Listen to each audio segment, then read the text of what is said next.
ஓம் நமோ பகவதே ஸ்ரீ அரவிந்தாய. ஓம் ஆனந்தமயி சைத்தன்யமயி சத்யமயி பரமே.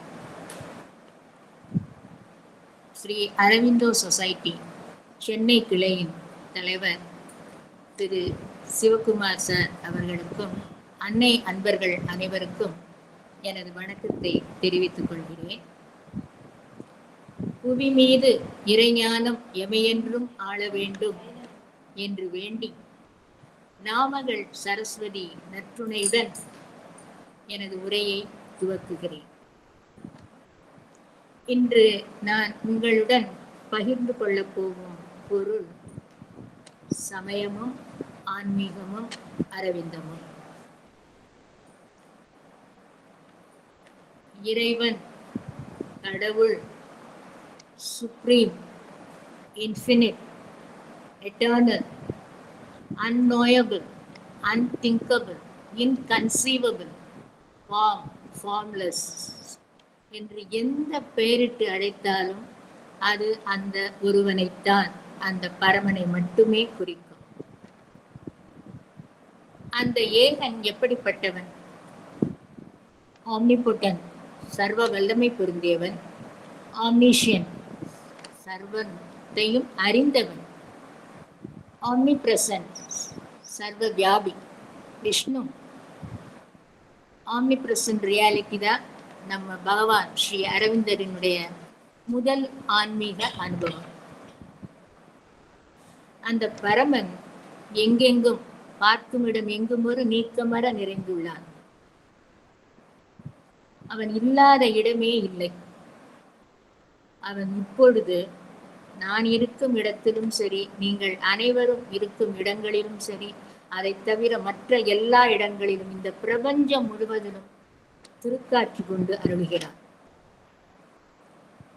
ஆனால் நமது ஊனக்கண்களால் மட்டுமே பார்க்க பழகிவிட்ட நம்மால் அவனது தரிசனத்தை காண இயலவில்லை. ஆனால் நாம் நமது உணர்வில் உயர்ந்து, ஞானத்தில் தேர்ந்து, அந்த இறைவனை நமது அகக்கண்களில், அகக்காட்சியில் காணும் பக்குவம் எய்துவிட்டால் அந்த இறைவனை தேஜோமயமாக நமக்குள்ளே நாம் தரிசித்து மகிழலாம். இதை நமக்கு சொல்வது கதா உபனிஷத்.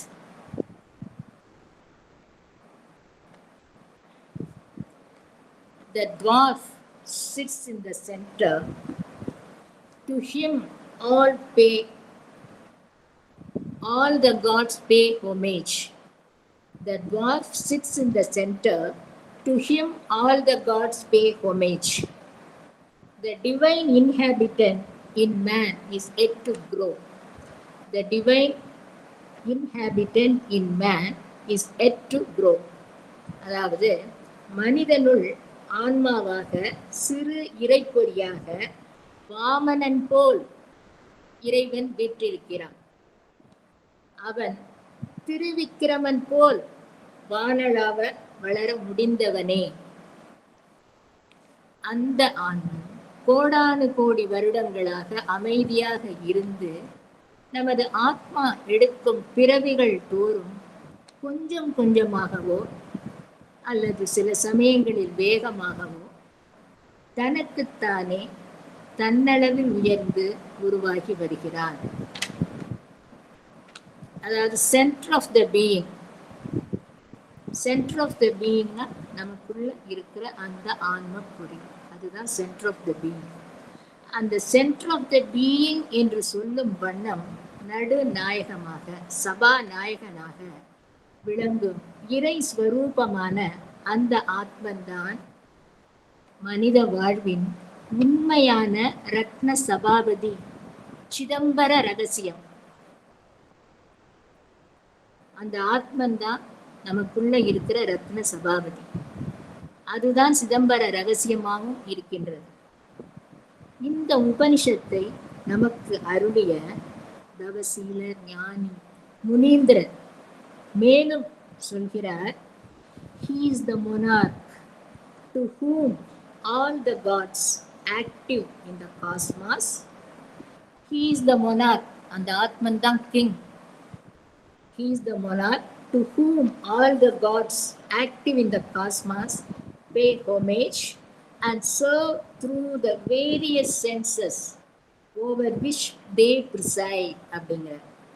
அதாவது இந்த சைத்திய புருஷனான ஆத்மஸ்வரூபன் சாதாரண மனிதர்களிலிருந்து அனைவருடைய இதயக்குள்ளும் சூட்சுமமாக விட்டிருக்கிறார்.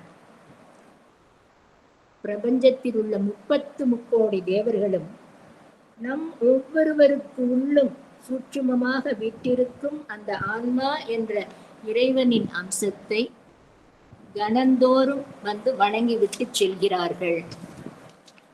புவியிலும் பிரபஞ்சத்திலும் விளங்கும் தெய்வீக பேறுகளை வரங்களை ஆன்மாவிற்கு விட்டு செல்கிறார்கள் அப்படின்னு சொல்றாரு.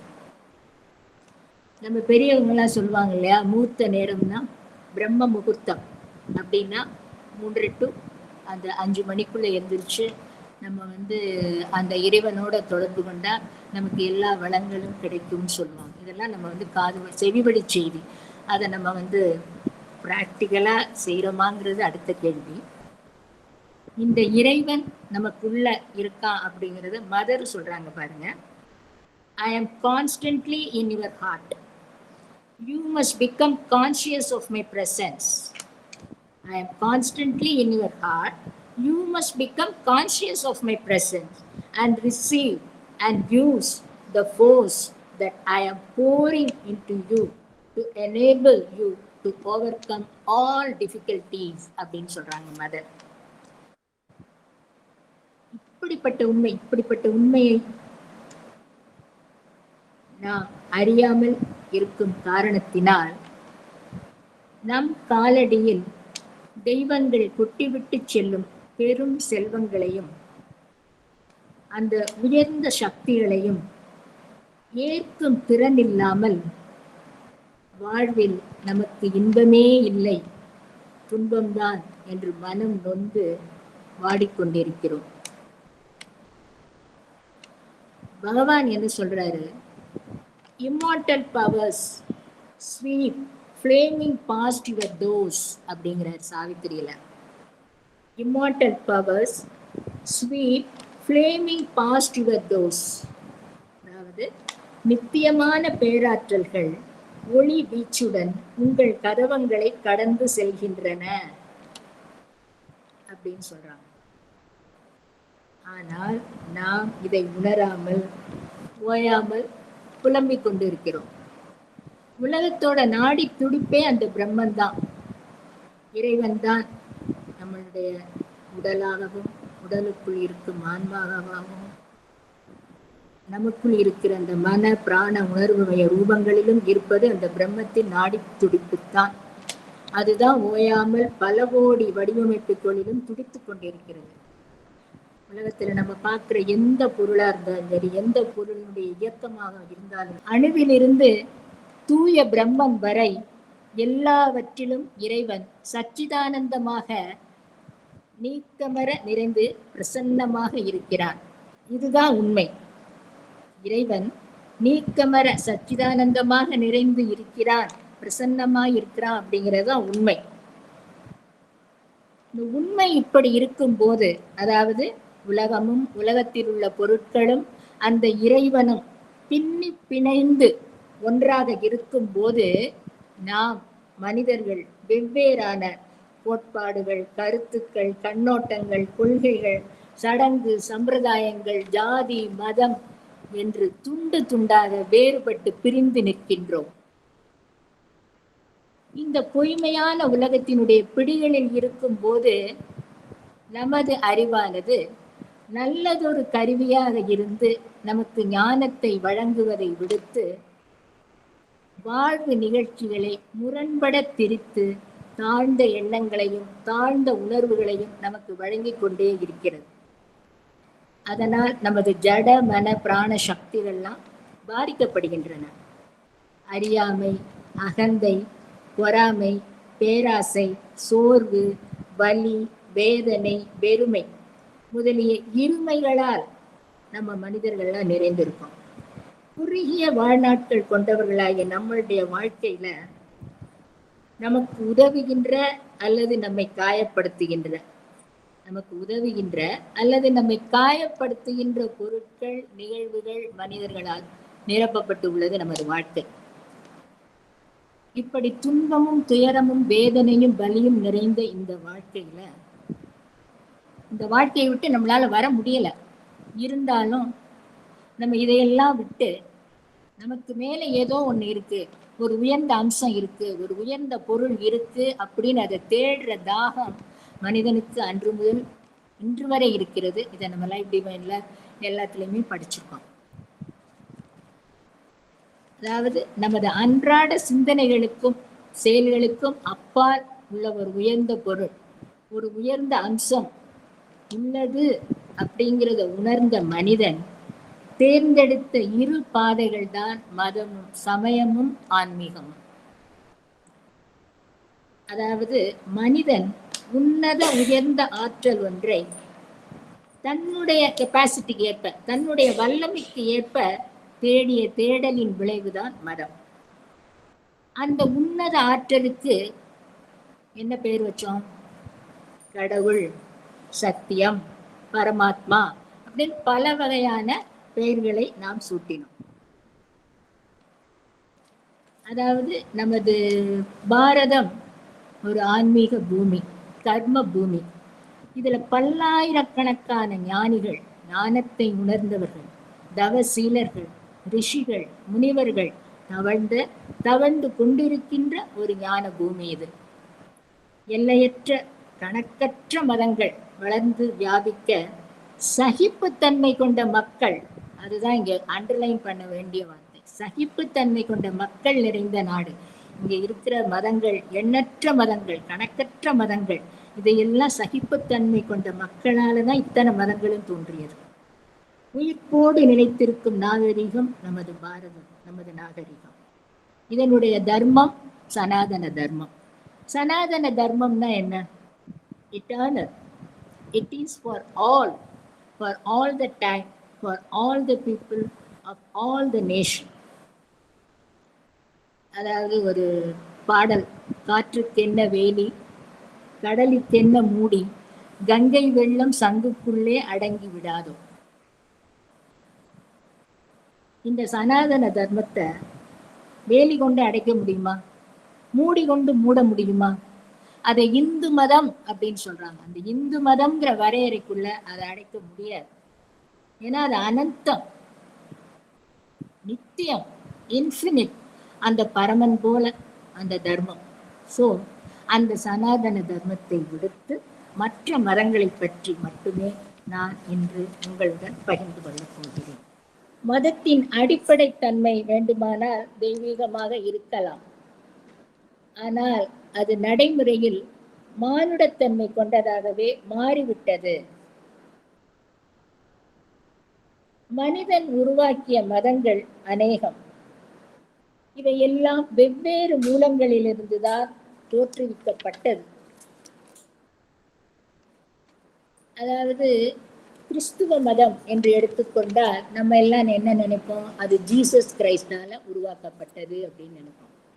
ஆனா ஸ்ரீ அன்னை என்ன சொல்கிறார்கள் என்றால், கிறிஸ்துவ மதம் இயேசு கிறிஸ்துவால் உருவாக்கப்படவில்லை அப்படிங்கிற. அதாவது அவருக்கு பிறகு சிலர் ஒன்றாக சேர்ந்து இணைந்து சிந்தித்து இப்போது நாம் காணும் கிறிஸ்துவ மதத்தை உருவாக்கினார் அப்படின்னு ஸ்ரீ அன்னை சொல்றாங்க. அதாவது ஒரு மதம் உருவாவதற்கு ஆதி காரணமாக இருப்பவர் ஒரு தெய்வீக பிறவிதான் என்பது உறுதி. அவர் என்ன பண்றாரு? தான் அவதாரம் எடுத்து வரும்போதே இந்த பூமிக்காகவும் இந்த பூமியில் வேதனையுறும் மக்களுக்காகவும் ஞானத்தையும் சத்தியத்தையும் கொண்டு வருகிறார். ஆனா இங்க சத்தியத்தை கொண்டு வந்ததற்காக அவருக்கு பல இன்னல்களுக்கு அவர் ஆளாகிறார். அதுதான் உண்மை, ஆளாகினார். இதை நம்ம சாவித்திரியில பகவான் the way of fate and the problem of the பெயின்ல அந்த இயேசு காவியத்தை, அதாவது கல்வாரி மலைக்கு ஜீசஸ் அந்த சிலுவையை சுமந்து செல்லும் அந்த காட்சியை ஒரு திரைப்பட காட்சி போல விளக்கி இருப்பாரு. அதுல இயேசு பிரான் என்னென்ன கஷ்டங்கள் பட்டாரு, அந்த ஒரு அவதாரம்னா என்னென்ன வேதனைப்பட வேண்டி இருக்கு அப்படிங்கிறத ரொம்ப உருக்கமா வர்ணிச்சிருப்பாரு. அதுல 4 வரி மட்டும் நான் இப்ப சொல்றேன். The great who come to save the suffering world, the great who come to save the suffering world and rescue out of time's shadow and the law, must pass beneath the yoke of grief and pain. They are caught by the wheel that they had hoped to break. On their shoulders they must bear man's load of fate அப்படிங்கிறார். அதாவது வேதனையில் வாடுகின்ற இந்த உலகத்தை காப்பாற்ற வந்த அந்த உத்தமர்கள் வேதனை என்னும் நுகத்தடியை குனிந்து சுமந்தாக வேண்டும். மனித விதியை தளர்த்த வந்த அவர்கள் அந்த சுமையை தனது தோளில் தாங்க வேண்டும் அப்படின்னு சொல்றார். இதே கதிதான் புத்தருக்கும்.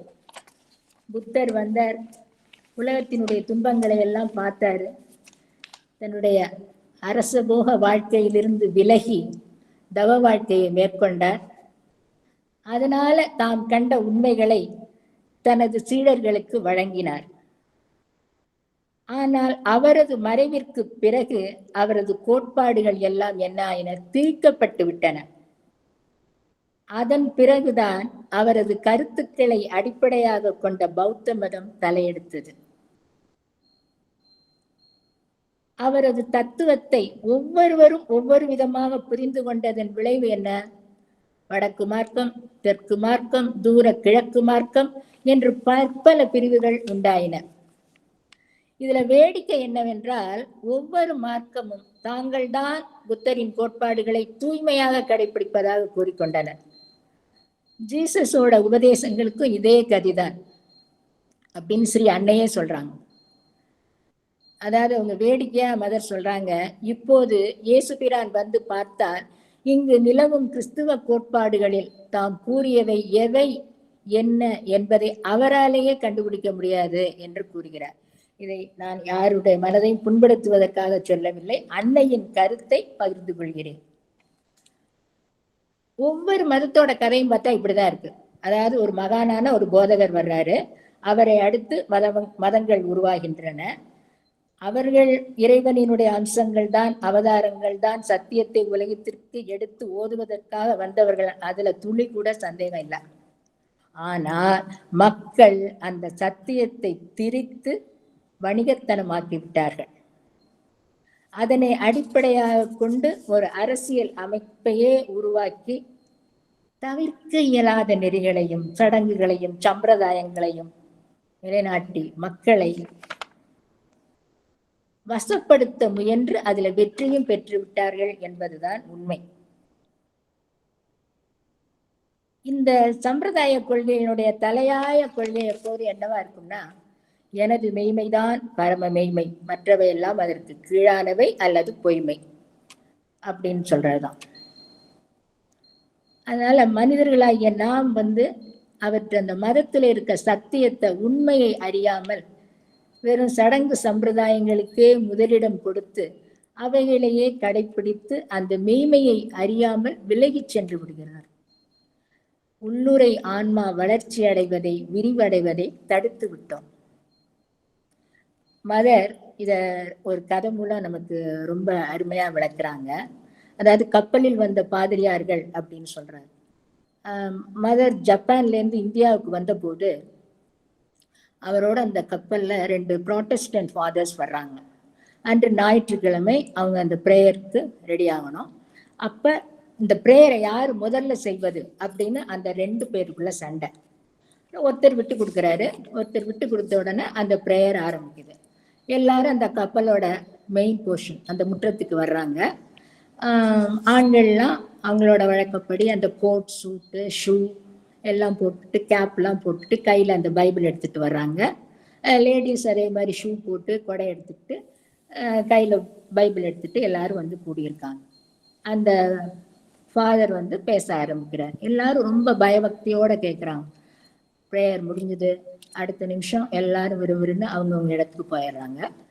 போன 5வது நிமிடம் பார்ல போய் மது அருந்தி சீட்டாடி அந்த அந்த அந்த சூழ்நிலையே அப்படியே மாறிடுச்சுன்னு மதர் சொல்றாங்க.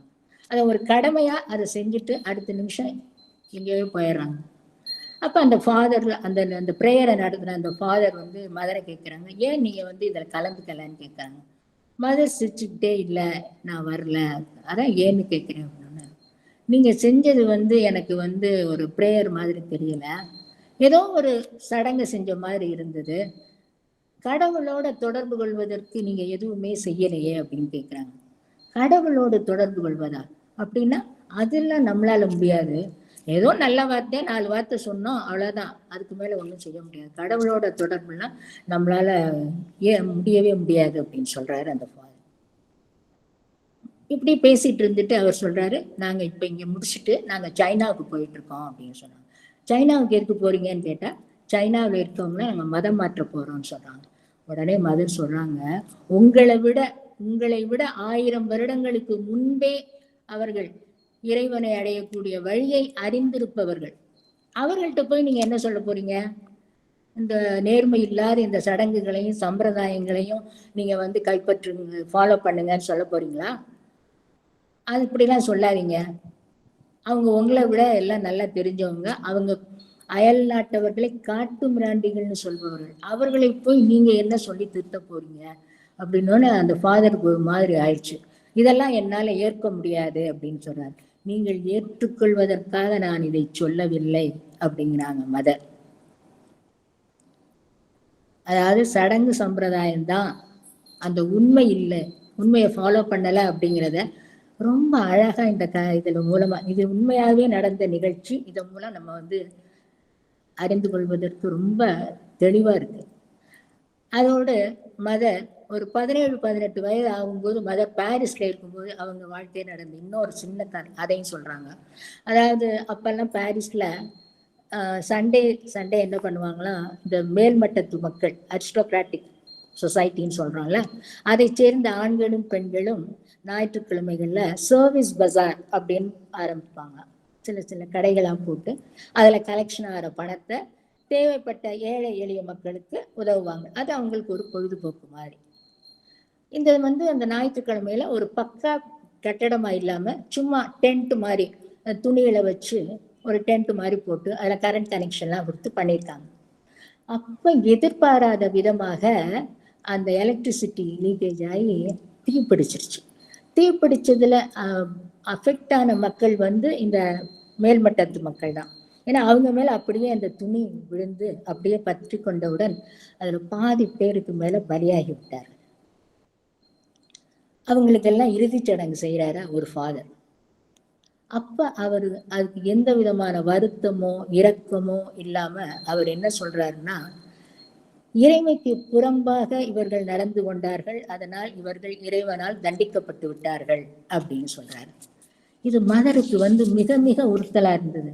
அவங்க இப்ப கேள்விப்பட்டாங்க, இந்த நிகழ்ச்சியை கேள்விப்பட்ட உடனே அவங்க சொல்றது என்ன சொல்றாங்கன்னா, அதாவது அந்த பிரம்மம் அதனுடைய சிருஷ்டி அப்படிங்கிறது எவ்வளவு ஒரு அகண்டமானது, எல்லையற்றது.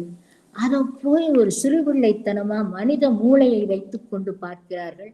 அதை இந்த சமய சித்தாந்தங்களும் அதை கொச்சைப்படுத்தி விடுகின்றன என்று ரொம்ப உணர்ந்து அவங்க வந்து ஃபீல் பண்ணி சொல்றாங்க. இந்த பதிவை வந்து ஸ்ரீனிவாச ஐயங்காருடைய தி மதர் அந்த புக்ல நான் பார்த்தேன் சமீபத்துல. அதை உங்களோடு நான் பகிர்ந்து கொள்கிறேன். மதரை பொறுத்த வரைக்கும் மதருக்கு எந்த மதத்தின் மீதும் பற்றோ அல்லது வெறுப்போ கிடையாதுன்னு சொல்றாங்க. தன்னை பொறுத்தவரை மதம் அப்படிங்கிறது ஆன்மீகத்தின் புறவடிவம் தான். ஒவ்வொரு மதமும் ஒரு நிலையான சத்தியத்தை தான் வெளிப்படுத்துகிறது. ஆனால் மற்ற மதங்களை விட இதுவே மேன்மையானது அப்படின்னு பிரித்து காட்டும் போது அது அந்த சத்தியத்தை மாசுபடுத்தி விடுகிறது அப்படின்னு சொல்றாங்க. தன்னுடையது ஒன்றே சத்தியம் அப்படின்னு கூறிக்கொள்ள யாருக்குமே உரிமை இல்லை. மற்ற மதங்களில் உள்ள சத்தியத்தை மறுக்கும் உரிமையும் யாருக்கும் இல்லை. ஏன்னா இந்த அனைத்து மதங்களும் ஒன்றாக சேர்ந்தாலும் அந்த பரம சத்தியத்தை வெளிப்படுத்துவதற்கு போதுமானவையாக இருக்க மாட்டாது. அந்த சத்தியம், அந்த பரம மெய்மை ஒவ்வொரு உயிர்லையும் ஊடுருவி இருக்குது. அது சொல்வதற்கு எட்டாத தன்மையுடையது, இன்கன்சீவபிள். ஆனா நம்ம தான் உணராமல் இருக்கிறோம். ஆனா அதுக்காக மதம் செய்த, அதாவது மதம் தான் மனிதனை நேர்வழியில போகணும், நல்லது எது கெட்டது எது, நன்மைன்னா என்ன தீமைன்னா என்ன அப்படிங்கிறதெல்லாம் சொல்லி கொடுத்து மனிதனை நல்ல உயர்ந்த வழியில செல்வதற்காகத்தான் ஆரம்பிக்கப்பட்டது. இந்த மதங்கள்லாம் உருவாகுது. அந்த பக்தி வழிபாடுகள் அதெல்லாம் ஆன்மீக பாதைக்கும் முரணானவைன்னு சொல்லவே முடியாது. அதுல தவறு எதுன்னா, தனது மதம் தனது வழி ஒன்றே உண்மை அப்படின்னு கூறி அதன் பேரில், மதத்தின் பேரில் போராட்டங்கள், சண்டை சச்சரவுகள், யுத்தங்கள், கலவரங்கள், இதுதான் தவறு. ஏன்னா எல்லா மதங்களும் எல்லா நெறிகளும் எதை பற்றி சொல்லுது? அந்த ஏகனை பற்றித்தான் பல்வேறு வழிகளில் வெளிப்படுத்துகின்றன. அந்த மதங்கள் கூறும் கருத்துக்களின் உண்மையை மட்டும் நாம் ஏற்க வேண்டும். அப்படி ஏற்று நடந்தா நமது அந்த ஏற்று நடப்பதற்கு நமது உணர்வு விரிந்து அகன்று வளர வேண்டும். மதர் சொல்ற மாதிரி அந்த ஆழ்ந்த சத்தியத்துடன் நாம் தொடர்பு கொள்ளும் தகுதியை பெற வேண்டும். அதை மதங்கள் செய்ய தவறி விட்டாங்க.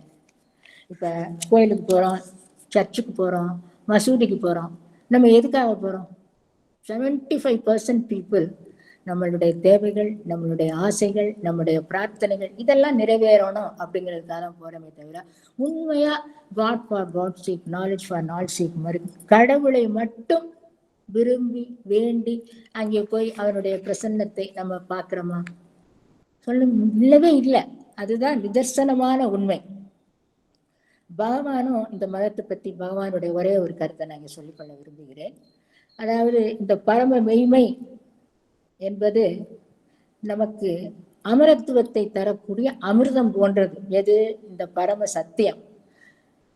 இந்த சத்தியத்தை வைத்திருக்க யாருக்கு உரிமை அப்படின்னு இந்த பாண்டங்கள், அதாவது பாத்திரம்லாம் சண்டை போடுற மாதிரி, அமிர்தத்தை வச்சுக்கிறதுக்கு எந்த பாத்திரத்துக்கு தான் உரிமைன்னு சண்டை போடுற மாதிரி இந்த மதங்களோட பிரிவுகள் எல்லாம் சண்டை போடுதுன்னு பகவான் சொல்றாரு.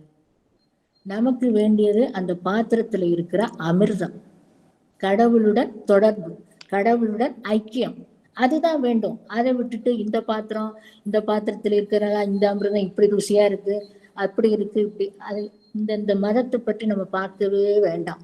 நமக்கு எந்த வழி, எந்த சத்தியம், எந்த அமிர்தம், எந்த மெய்மை நமக்கு வேணுமோ அதை நம்ம தேர்ந்தெடுக்கிறதுக்கு உங்களுக்கு உரிமை இருக்கு. நீங்க அப்படித்தான் செய்யணும் அப்படின்னு பகவான் சொல்றாரு.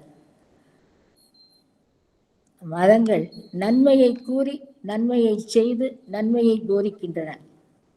ஆனா மனுஷன் தன்னுடைய பகுத்தறிவினால் அதை தவறா புரிஞ்சுக்கிட்டு தவறா கடைபிடிப்பதனால் தான் அந்த மத சமய வாழ்க்கையினுடைய முழு பொருளை, அந்த சமயங்கள் ஏன் ஏற்பட்டதுங்கிற அந்த முழு பொருளை அறியாமல் போய்விடுகிறது. அடுத்ததா ஆன்மீகம் வருகிறது. ஆன்மீகம்னா என்ன? ஆன்மீக வாழ்க்கையினுடைய குறிக்கோள் என்ன அப்படின்னு பார்த்தா, ஆன்மனை உணர்வது. அதாவது எசன்ஸ்ல ஆன்மீகம் அப்படிங்கிறது நமக்குள்ள இருக்க அந்த அந்தரங்க ஜீவன், அதை பற்றிய ஒரு விழிப்பு ஏற்படுவதுதான் இல்லையா? அதாவது நமது மனம் இல்லை, நமது உடல் இல்லை, இந்த மனமோ உடலோ இல்லாத ஒரு சத்திய பொருளான அந்த ஆன்மாவை நம்ம உணர வேண்டும், அறிய வேண்டும், அதுவாகவே ஆக வேண்டும் அப்படிங்கிற ஒரு ஆர்வம் தான் ஆன்மீக வாழ்க்கையினுடைய உட்கருத்து. அதாவது இந்த உலகமெல்லாம் பரவி அனைத்தையும் கடந்து நம்மையும் தனக்குள் அடக்கி கொண்டிருக்கின்ற அந்த மாபெரும் உண்மையோடு, மாபெரும் சத்தியத்தோடு தொடர்பு கொண்டு அதனோடு ஒன்றுவதுதான் ஆன்மீக வாழ்க்கை. அதுக்கு நமக்கு ஆர்வம் வேண்டும். அந்த ஆர்வம் இருந்து நம்ம அந்த ஆன்மீக பாதையில காலடி எடுத்து வைக்க வேண்டும். அதாவது பகவான் ஸ்ரீ அரவிந்தர் பிறக்கும் வரை மதங்களும் ஆன்மீகமும் பழைய கொள்கைகள்ல தான் ஊறி இருந்தது. அதாவது என்னன்னா, உலக வாழ்க்கையை துறப்பதுதான் லட்சியம். 2 வகையான வாழ்க்கை முறை, அதாவது 2 வகையான வாழ்க்கை முறையில ஏதேனும் ஒன்றை தேர்ந்தெடுக்க வேண்டிய கட்டாய நிலைமைதான் அப்ப இருந்தது பண்டைக்கால ஆன்மீகத்துல. என்னன்னா, இன்பம் துன்பம் கலந்த இந்த உலக வாழ்க்கையை தேர்ந்தெடுத்து வாழணும். அதுல நரக வாழ்க்கைங்கிற தண்டனைக்கு பயந்து நல்லவனாக வாழணும். நல்லவனாக வாழணுங்கிறதுக்காக நல்லவனாக வாடுறது இல்லை, நரக தண்டனையை அனுபவிக்க முடியாதேங்கிறதுக்காக இப்ப நல்லவனாக வாடுறது. இது ஒரு முறை, ஒரு வழி. மற்றொன்று, இந்த உலக வாழ்க்கையிலிருந்து தப்பி சொர்க்கத்தை, நிர்வாணத்தை, மோட்சத்தை குறியாக கொண்டு அதற்கேற்ற மாதிரி வாழ்றது. இந்த 2 தவிர மனுஷனுக்கு தேர்ந்தெடுக்கிறதுக்கு வேற எதுவுமே இல்லை. ஆனா பகவானும் சரி அன்னையும் சரி இது 2மே நல்லதுன்னு தான் சொல்றாங்க. ஏன்னா இந்தியா பலவீனம் அடைந்ததற்கும் அது இடிநிலைக்கு தள்ளப்பட்டதற்கும் காரணம் இந்த கொள்கைகள் தான் அப்படின்னு பகவான் சுட்டி காட்டுறார். பௌத்தம், ஜைனம், மாயாவாதம் இது எல்லாம் நம்ம நாட்டோட இந்த ஜீவ சக்தியையே உறிஞ்சு விட்டன அப்படின்னு தான் சொல்றாரு. அதுதான் உண்மை. அதாவது ஜடவியலை தவிர மெட்டீரியலிசம் அது இல்லாம ஸ்பிரிச்சுவலிசம் அப்படிங்கிற ஒரு ஆற்றல் இருக்கிறது என்பதை உணர்ந்து உலகத்துக்கெல்லாம் சொன்னது நமது பாரதம் தான். அதுல எந்த சந்தேகமும் இல்லை. அதுக்காக உலக வாழ்க்கையை விட்டு ஓடுவது ஆன்மீகத்தை அடைவதற்கான வழியா? இல்லைன்னு வழி இல்லை. இதைத்தான் அன்னையும் பகவானும் அதை எதிர்க்கிறாங்க, எதிர்க்கத்தான் தோணுது அப்படின்னு மதர் ஒரு இடத்துல சொல்லியிருக்காங்க. அதாவது இந்தியாவில் கூட இந்த மனப்பான்மையில் உள்ள அறியாமைத்தான் எதிர்க்க தோன்றுகிறது அப்படின்னு மதர் சொல்றாங்க. அதாவது தொலை தூரத்தில் உள்ள நிர்வாண நிலை தேடி மோட்சம் தேடி ஓடி நாம் விட்டு சென்று இந்த உலகத்தை என்ன ஆச்சு, அந்நிய சக்திகள் வந்து முழு வீச்சுடன் ஆண்டு அனுபவிக்குமாறு செய்தது யாருடைய தவறு? சோ தியாகமோ துறவரமோ பலவீனமோ வெற்றியை தராது. மதர் சொல்றது.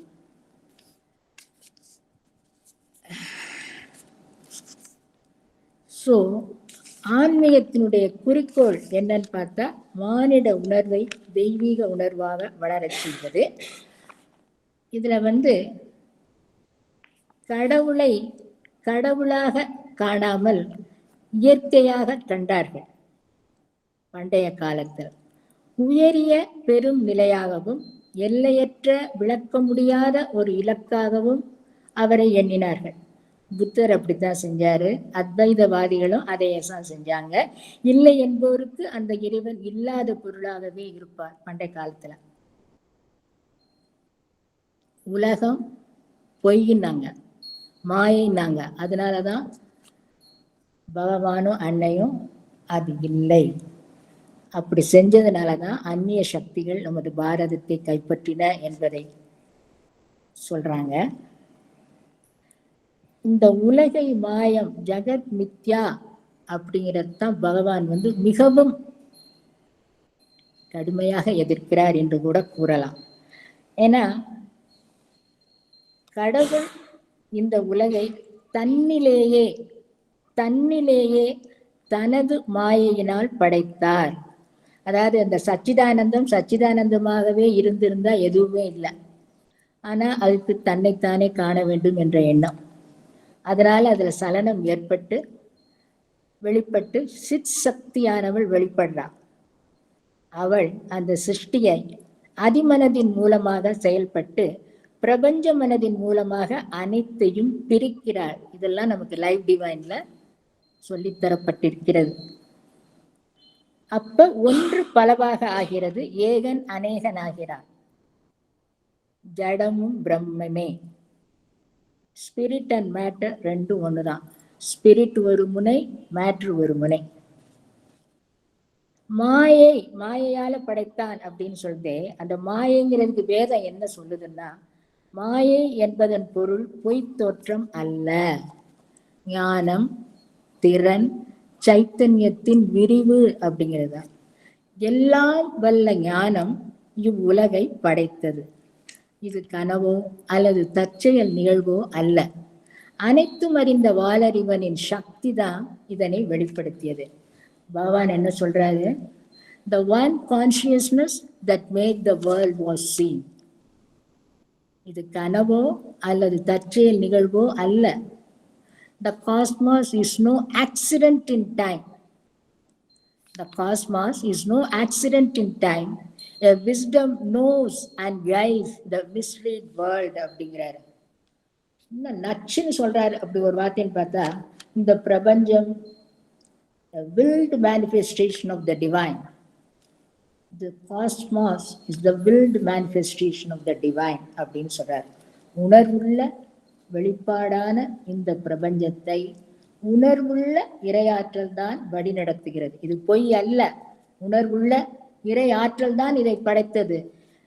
A wisdom knows and guides the misread world. The cosmos is no accident. The one consciousness that made the world was seen. அதாவது பகவான் புதுயுகத்தின் அவதார நாயகர்களான பகவானும் அன்னையும் நமக்கு evolution of consciousness, supermind என்ற 2 பொக்கிஷங்களை நமக்கு அளிப்பதற்காகத்தான் வந்திருக்கிறாங்க. அதாவது பகவான் சொல்றது, தெய்வீக மெய்மையாகிய அந்த ஆன்மா மேலே இருந்து கீழே இறங்கி அடர்ந்த அச்சேதனத்தில் மறைந்திருக்கிறது. உணர்வின்மையின் ஒரு திரை அதனுக்குள் எண்ணிக் கொண்டிருக்கிறது. அந்த பிரபஞ்ச சைத்தன்யத்தை மறைத்து கொண்டிருக்கிறது, சைத்தன்ய சக்தியை மறைத்து கொண்டிருக்கிறது.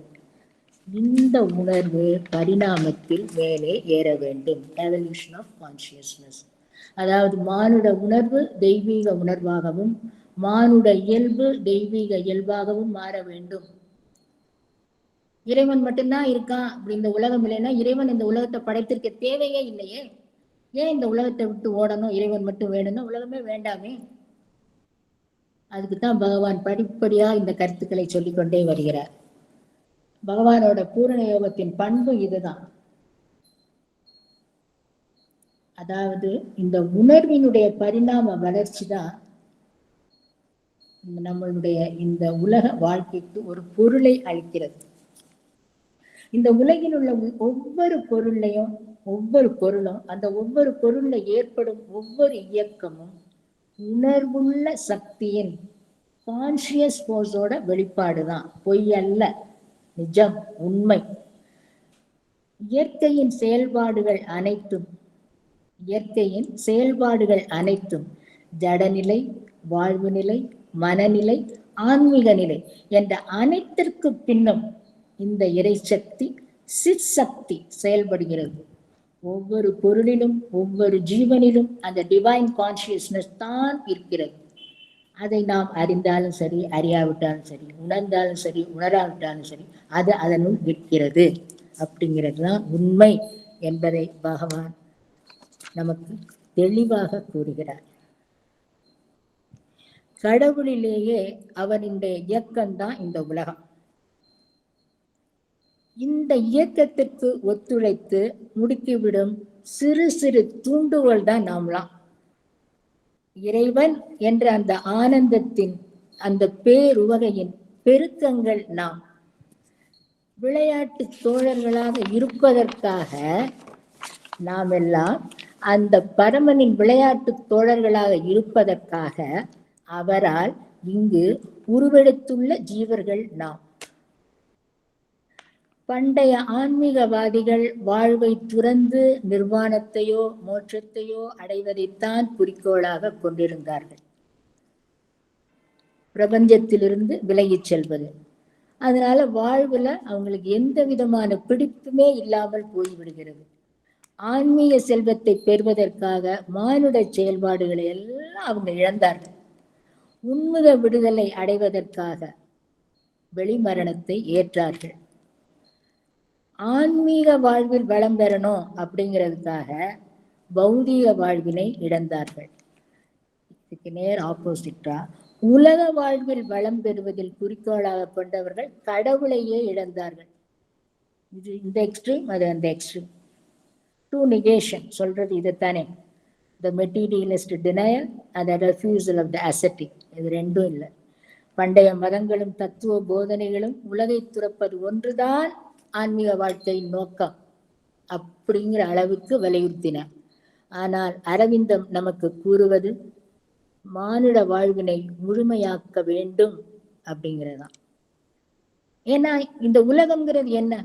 இந்த உலகம் அப்படிங்கிறது அந்த பரமன் இயற்றிய ஒரு ஃபார்முலா, சூத்திரம். அவர் ஏற்படுத்திய லயம், தம் உணர்வில் தம்மையே வெளிப்படுத்தும் சின்னம், சிம்பல். மனிதன் என்பவன் மேலிருந்து வந்து இறங்கிய அந்த உயர் ஆற்றலினுடைய சின்னம்தான். கீழியல்பு தன்னை மாற்றிக்கொண்டு உயர் தத்துவத்தின் வடிவை பெற வேண்டும். அதே போல உயர் தத்துவம் இங்கே தன்னை வெளிப்படுத்துவதும் சாத்தியமாக வேண்டும். நம்ம மீட்டிங் ஆரம்பிக்கிறதுக்கு முன்னாடி வந்த வரிகளை எல்லாம் எண்ணி பாருங்கள். Heaven must become earth and earth must become heaven. So இதெல்லாம் மனித வாழ்க்கைக்கு அளிக்கப்பட்டுள்ள ஒரு வாய்ப்பு. கடவுளை அடையணும், அடைவதற்காக மனித வாழ்க்கையை, உலக வாழ்க்கையை, இந்த உலகத்தை இழப்பது ஒருபோதும் தேவையானது அல்ல அரவிந்தம் கூறுவது. உலகை துறப்பது அரவிந்தத்தின் குறிக்கோள் அல்ல. உலகிலேயே கடவுள் நிறைவை நாம் காண வேண்டும், முழுமை காண்பதாகவே இருக்க வேண்டும். முதல்ல சொன்ன அந்த உபனிஷதம். வாமனன் திருவிக்கிரமனாக ஆக வேண்டும், கீழியல்பு உயர் இயல்பாக ஆக வேண்டும். போர்க்களத்துல வெற்றி பெறுவதுதான் நமது நோக்கம், அதுல இருந்து தப்பி ஓடுவது அல்ல. Escape brings not the victory or the crown. சச்சிதானந்தமான இந்த உலகத்தை நமது மன அகங்காரத்தின் மூலம் தவறாக காண்பதுதான் நாம் செய்யும் மிகப்பெரிய தவறு. அதாவது இறைவன் தான் எல்லாருக்குள்ளேயும் இருக்கான், இறைவன் தான் அனைத்துமே அப்படிங்கிறத பாராமல், அந்த ஒன்னஸை பார்க்காம டிவிஷன் எதை எடுத்தாலும் பிரித்து பிரித்து பிரித்து பார்ப்பதுதான் நமது துன்பங்களுக்கெல்லாம் மிகப்பெரிய காரணம். அதாவது மனிதன் தன்னுடைய சுயநல கூட்டிலிருந்து விடுபட்டு மனதாலும் உணர்வாலும் ஆன்மாவாலும் நாள்தோறும் விரிய வேண்டும், வளர வேண்டும். சாண்டோக்கிய உபனிஷதம் சொல்வது இது. ஏன்னா மனிதனுக்கு தலைவன் இறைவன். அந்த இறைவன் எல்லையற்று அனந்தனாக இருப்பது போல் நாமும் ஈடு இணையற்ற வலிமை பெற்றவனாக விசாலமானவனாக ஆகிவிட வேண்டும். நமது அகங்காரத்தை எல்லாம் விடுத்து கடவுளுடன் ஒன்றி அவரது அந்த இறைவனது தெய்வீக பார்வையையும் தெய்வீக சுதந்திரத்தையும் நாம் அனைவரும் ஏற்க இணங்கினோம் என்றால் வேதம் கூறும் அமிர்தம், இம்மோர்டாலிட்டி, இரவாமை அப்படிங்கிற நிலையை நம்மால் நிச்சயம் பெற முடியும். மரணத்தில் இருந்துதான் மரணமின்மையை கண்டுபிடிக்க வேண்டும். துயரத்தை இறை இன்பமாக நாம் மாற்ற தெரிந்து கொள்ள வேண்டும். அறியாமையிலிருந்து ஆன்ம அறிவை மீட்டெடுக்க வேண்டும். பகவான் சொல்றது அனைத்தும் இதுதானே. நிறைவாக ஜடத்திலே ஆன்மாவை வெளிப்படுத்த வேண்டும். Matter shall reveal the spirit. அதுதான் அரவிந்தம். இந்த உயரிய புதிய உயர் மெய்மையை நமக்கு பகவான் கூறியிருக்கிறார். அவருடைய ஒரு சானட்ல இருந்து எனக்கு அதனுடைய ஆங்கில மூலம் கிடைக்காதனால நான் தமிழ் வரிகளை உங்களுடன் பகிர்ந்து கொள்கிறேன். மண்ணியல்பாகிய கிழங்கில் இருந்து மானுடம் என்னும் தண்டு வளர்ந்து இறைமை என்னும் நறுமணம் கொண்ட இன்ப மலராய் வாழ்க்கை மலர வேண்டும். மண்ணியல்பாகிய கிழங்கிலிருந்து மானுடம் என்னும் தண்டு வளர்ந்து இறைமை என்னும் நறுமணம் கொண்ட இன்ப மலராய் வாழ்க்கை மலர வேண்டும். அப்படியே அந்த பூரண யோகத்தை இந்த 4 வரிகளுக்குள்ள கொண்டு வந்தாச்சு. நமது வாழ்க்கை இறை வாழ்வாக மலர வேண்டும். This earthly life must become the life divine.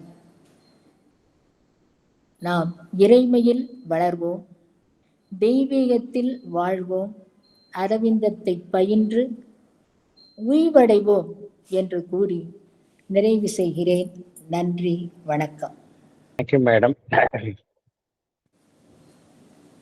Sri Aurobindo சொசைட்டியில் நீங்கள் இதுதான் முதல் முறை கலந்து கொண்டு, அப்கோர்ஸ் எங்களுடைய அந்த ஸ்டடி செஷன்ஸ்லாம் நீங்கள் ரொம்ப ப்ராம்ப்டாக எல்லாத்துலேயும் கலந்துக்கிறீங்க. பட் சத்சங்கில் வந்து கலந்து கொண்டு உரையாற்றியது இதுதான் முதல் தடவை. முதல் தடவை அப்படிங்கிறது ரொம்ப அற்புதமாக இருந்தது, ரொம்ப அற்புதமாக இருந்தது. நன்றி சார். நிறைய கருத்துக்களை நீங்கள் பகிர்ந்து கொண்டீர்கள். நீங்க சொன்னதெல்லாம் கேட்டா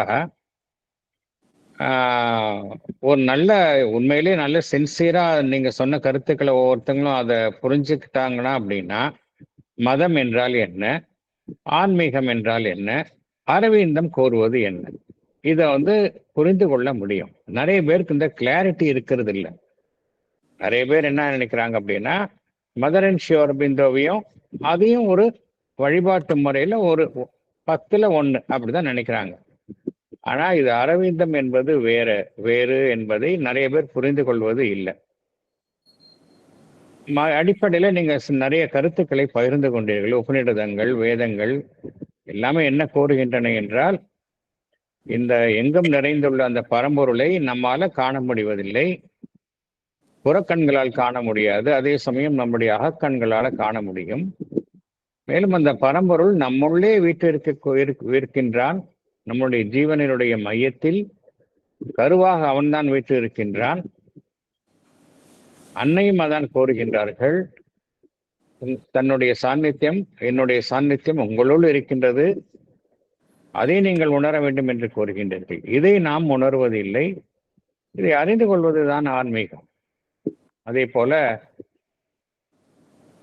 ஏன் நம்மால் அறிந்து கொள்ள முடிவதில்லை என்றால், நம்மளுடைய மனம்தான் காரணம். மனம் என்ன செய்கின்றது? எங்கும் வியாபித்துள்ள அந்த பரம்பொருள் எங்கும் இருக்கின்றது, ஆம்னிபெசன்ட் ரியாலிட்டி.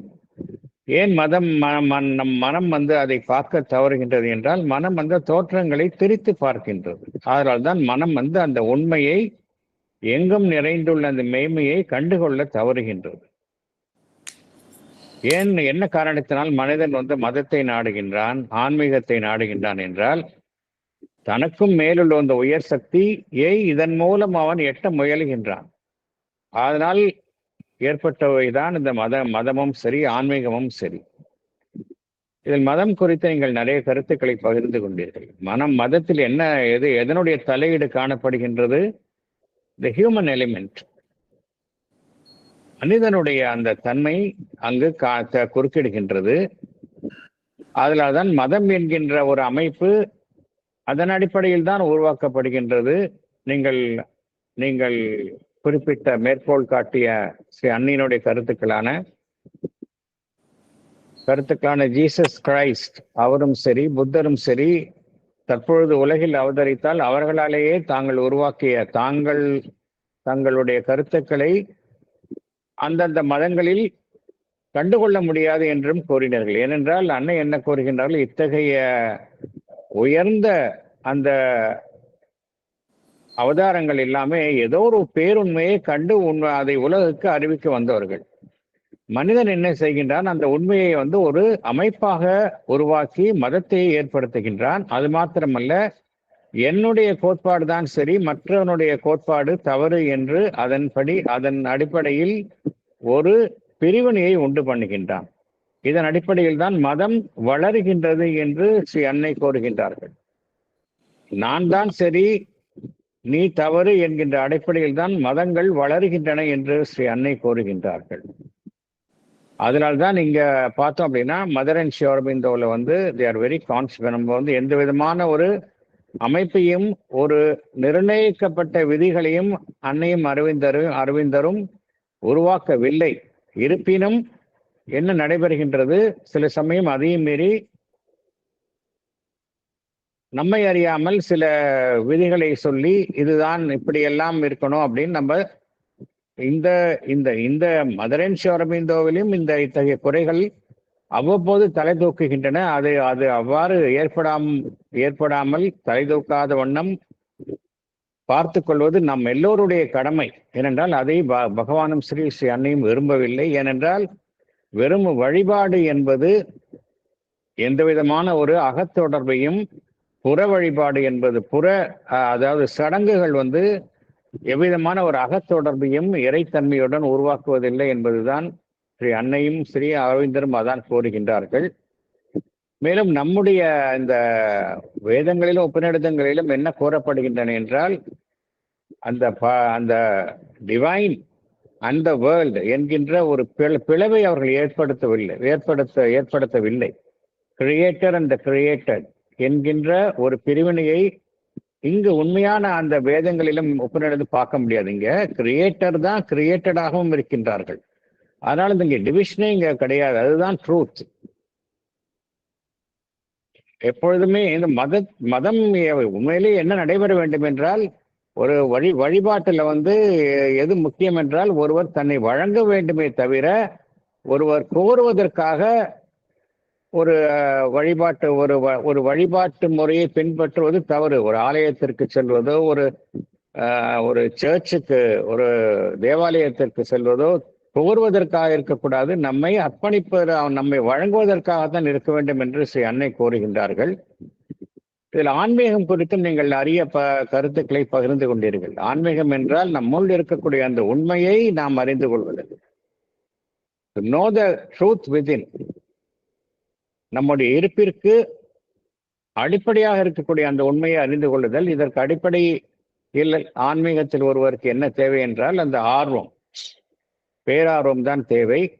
பகவானினுடைய அந்த பொதுவாக பார்த்தோம் அப்படின்னா, நீங்கள் என்ன காரணத்தினால இந்தியாவில் கடந்த சில 2000 வருடங்களாக இந்த உலகத்தை வெறுத்தல், இந்த வேர்ல்ட் ரிஜெக்ஷன் என்கின்ற ஒரு மாயாவாத கொள்கை தீவிரமாக பின்பற்றதனால், புத்த மதத்தினாலும் பின்பு தத்துவ கோட்பாடுகளின் அடிப்படையில் வந்த அமைப்புகளாலும் இந்த வாழ்வை வெறுத்தொதுக்குதல், உலகை வெறுத்தொதுக்குதல் என்கின்ற ஒரு போக்கு ஏற்பட்டதனால்தான் என்ன ஏற்பட்டது என்றால், வாழ்வு இங்கு வறண்டு விட்டது. மேற்கத்திய நாடுகளில் என்ன நடைபெற்றது? அவர்கள் பொருள் வளம் பெற்றார்கள், ஆனால் ஆன்ம வறட்சி இருந்தது. இங்கு என்ன நடைபெற்றது என்றால், நாம் உலகத்தை பொருளை உதாசீனம் செய்தோம். ஆகையால் இங்கு வாழ்வினுடைய வறட்சி ஏற்பட்டது, ஆன்மனுடைய வளர்ச்சி தோன்றியது என்று பகவானும் கோருகின்றார். ஆகையினால் இங்கு பகவானினுடைய அரவிந்தம் என்ன கோருகின்றது என்றால், அரவிந்தம் இந்த உலகம் என்பது மெய்மை, அது பரம்பொருளினுடைய வெளிப்பாடு. உலகம் ஒரு விபத்து அல்ல. The cosmos is not an accident. It is a willed manifestation of the divine என்கின்ற கருத்தை எல்லாம் நீங்கள் பகிர்ந்து கொண்டீர்கள்.